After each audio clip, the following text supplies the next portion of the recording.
আজকে আমি তোমাদের সাথে পেডিকিওর ম্যানিকিওরের একটা হোম রেমেডি শেয়ার করব। এই রেমেডিটা ব্যবহার করলে কুঁচকে যাওয়া হাত পা, ঠান্ডায় স্কিন পিলিং, হাতে এজিং চলে আসা, এই জিনিসগুলো কিন্তু অনেকটাই তোমাদের চলে যাবে। প্রথমে আমাদের একটা বড় বাউল নিতে হবে, তার মধ্যে নিয়ে নিচ্ছি গরম জল। গরম জলটা কিন্তু একটু বেশি গরম হবে, মানে যেটা ধোয়া ওঠা গরম জল হয়। এই গরম জলে আমরা আমাদের নখটাকে প্রথমে ভিজিয়ে রাখবো। গরম জলে যদি নখ ভিজিয়ে রাখো, হাতের নখ হোক, পায়ের নখ হোক, বা ফেস্টিভ সিজনে নখ বড় করতে চাইছো, সুন্দর নেল পলিশ পরতে চাইছো, তাহলে কিন্তু গরম জলে নখ ভিজিয়ে রাখলে নখটা শক্ত হয়, সহজে ভেঙে যায় না। আর কিন্তু কোনো কিছু দরকার হয় না, শুধু গরম জলে নখটা ভিজিয়ে রাখো, কোনো এক্সপেন্সিভ ট্রিটমেন্টের দরকার নেই। এরপর আমি হাতের ওপরে নিয়ে নিচ্ছি শ্যাম্পু। তোমরা এখানে যে কোনো শ্যাম্পু ব্যবহার করতে পারো, তবে আমি বলবো যদি হাত পায়ের ব্যাপার হয় তাহলেই একমাত্র শ্যাম্পুটা ব্যবহার করবে, ফেসে কোনোদিনও শ্যাম্পু ব্যবহার করবে না। শ্যাম্পুতে খুব ভালো ক্লিনজিং হয়। যে কোনো শ্যাম্পু নিয়ে আমি এইভাবে ঠিক ঘষে ঘষে হাতটাকে পরিষ্কার করে নিচ্ছি। এক্ষেত্রে কোনো সাবান বা ফেস ওয়াশ ব্যবহার করছি না। তারপরে আমি আনওয়ান্টেড হেয়ার রিমুভ করে নিচ্ছি একটা রেজার দিয়ে। এটা হচ্ছে ওমেন রেজার, এটার লিঙ্ক চাইলে তোমরা বলো, আমি ডেসক্রিপশন বক্সে দিয়ে দেবো। আমি এই রেজারটাই জেনারেলি ইউজ করি হেয়ার রিমুভিংয়ের জন্য। পার্লারে যখন করতে যাবে কোনো পেডিকিওর বা ম্যানিকিওর, ওরা কিন্তু প্রথমে ক্লিনজিংয়ের পর হেয়ার রিমুভ করে দেয়। এবার সেই একই গরম জলে আমি হাতটাকে আবার ভালো মতো করে পরিষ্কার করে নিচ্ছি। আনওয়ান্টেড হেয়ারগুলো কিন্তু হাতের থেকে একেবারে রিমুভ হয়ে গেল। আমি তোমাদেরকে হাতের একটা জায়গাতে করে দেখাচ্ছি, শুধু উপরের পোর্শনটা। তোমরা কিন্তু পুরো হাত পুরো পায়ে করতে পারো এই জিনিসটা। এবার একটা ক্লিন অ্যান্ড ড্রাই টাওয়াল দিয়ে আমি আমার হাতটাকে ভালো মতো করে মুছে নিলাম। আমরা পরে যে সমস্ত স্টেপসগুলো করব তার জন্য কিন্তু আমাদের হাতটা ড্রাই আর ক্লিন হওয়া খুব খুব বেশি জরুরি। এবার আমি নিয়ে নিচ্ছি অলিভ অয়েল। তোমরা যে কোনো ব্র্যান্ডের অলিভ অয়েল ব্যবহার করতে পারো। শুধু নখের উপরে আমি অলিভ অয়েলগুলো ইউজ করব। অলিভ অয়েলটা নখগুলোর উপরে অল্প অল্প করে দিয়ে ঠিক এইভাবে কিউটিকলগুলো মাসাজ করব। এটা কিউটিকল সফটনারের কাজ করে, এতে নখ শক্ত হয় আর সুন্দর হয়। নখে যদি কোনো দাগ হয়ে থাকে সেটা কিন্তু উঠে যায়, মানে নখ পরিচর্যার জন্য অলিভ অয়েল একটা গুরুত্বপূর্ণ ভূমিকা পালন করে।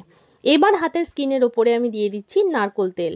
ভালো মতো করে হাতটাকে এই নারকোল তেল দিয়ে মাসাজ করব। এতে ক্লিন আপ তো হয়ই, তার সাথে ভীষণ ভালো ময়শ্চারাইজেশন হয়। তার সাথে আমাদের হাতগুলো কিন্তু ভালো মাসাজও হয়ে যাচ্ছে। এবার আমি নিচ্ছি একটা লেবু, তার উপর দিয়ে দিচ্ছি চিনি। এতে কি হবে, লেবুতে থাকে ডি10 প্রপার্টি, আর চিনি দিয়ে আমরা করব স্ক্রাব।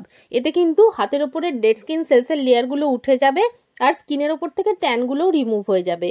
আর যেহেতু আমরা একটা স্ক্রাবিং করছি আর চিনির পার্টিকেলগুলো অনেক বেশি বড়, তাই প্রথমে আমরা ময়শ্চারাইজেশনের জন্য নারকোল তেল ব্যবহার করে নিয়েছি।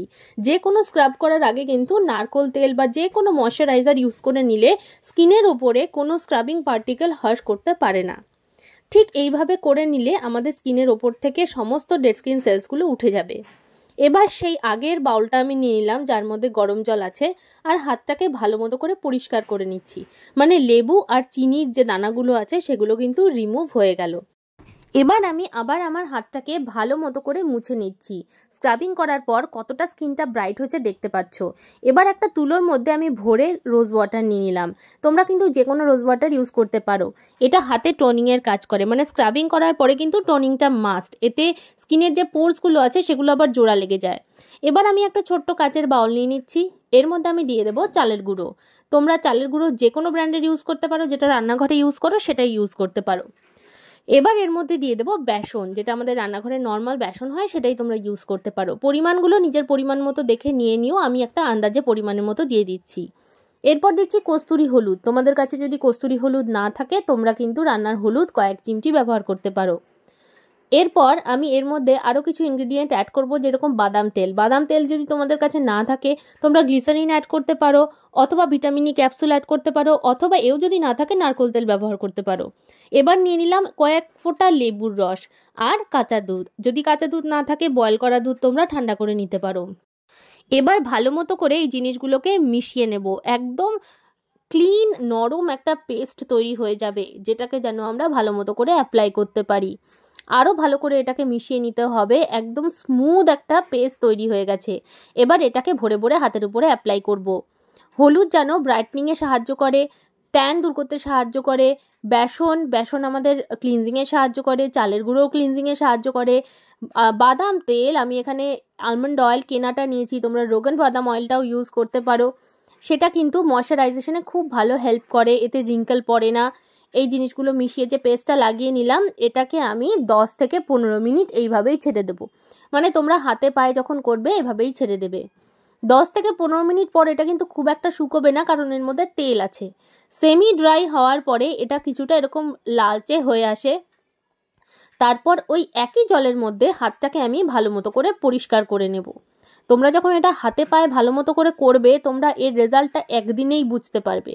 মানে তোমরা যদি 15 দিন অন্তর অন্তর একবার করে করো, মানে মাসে যদি 2বার করে করো, তাহলে কিন্তু কোনো এক্সপেন্সিভ পেডিকিওর ম্যানিকিওর করার তোমাদের প্রয়োজনই হবে না।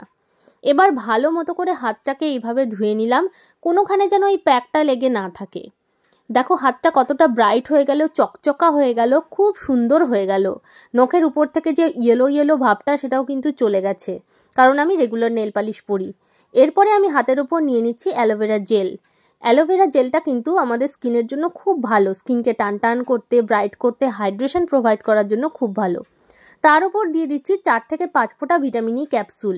তোমরা এটা একবারেও কোনো বাউলে বানিয়ে নিয়ে ইউজ করতে পারো। আমি যেহেতু ছোটোভাবে দেখাচ্ছি তাই আমি একটুখানি ইউজ করলাম। এবার এই দুটো জিনিসকে ভালো করে মিশিয়ে নাও।